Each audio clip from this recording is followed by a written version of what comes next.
Right, babe. So today we're going to just talk about tone and how it can make or really break a relationship in many regards.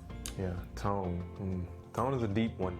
This really stems, honestly, from our talk about dealing with issues when there's still molehills, which if you haven't seen, that was our last video. So go check, we advise you to go check that one out now because this ties in a lot with that. But tone is so important, and I think it's more important than oftentimes we realize. I think of tone as like verbal makeup or our verbal wardrobe.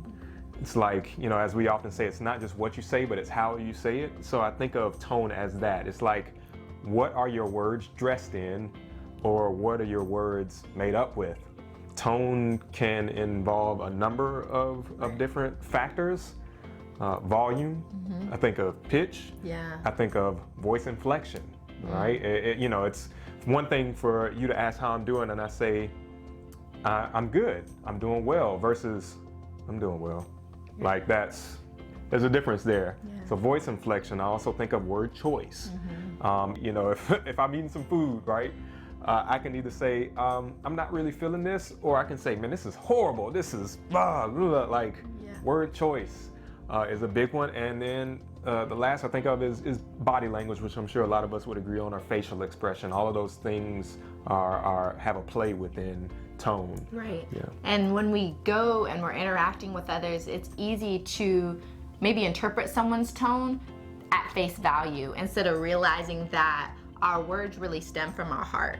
If someone has grown up in an environment where they are constantly just being verbally abused in some regards, and they feel like they have to walk at defense at all times, they may respond with a curt tone based on their past history. Exactly, yeah. I believe that this is where a lot of issues are created or even made worse. And just like you mentioned, you know, this can be something that's very deep rooted.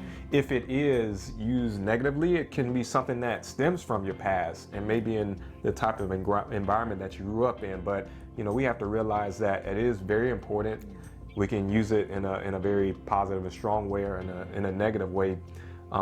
But we have to really rely on the Lord to help us to overcome in this area. Right. Yeah, this is something that I'm working on. I'm certainly working on this, always striving to grow in this because it is that important. And I think even within our marriage, I mean, you know, we've had our little spats and things like that due to just the wrong tone being used. You know, it can be something as simple as, you know, you ask me something and then I snap back, and then you snap back at me, and then I snap back at you, and then all these snaps, eventually you have a kind of a not very good image. Right. So in terms of learning to control our tone, right, so that it doesn't control us and cause rifts in our relationships, I really feel like the first thing that we have to be mindful of is to choose kindness.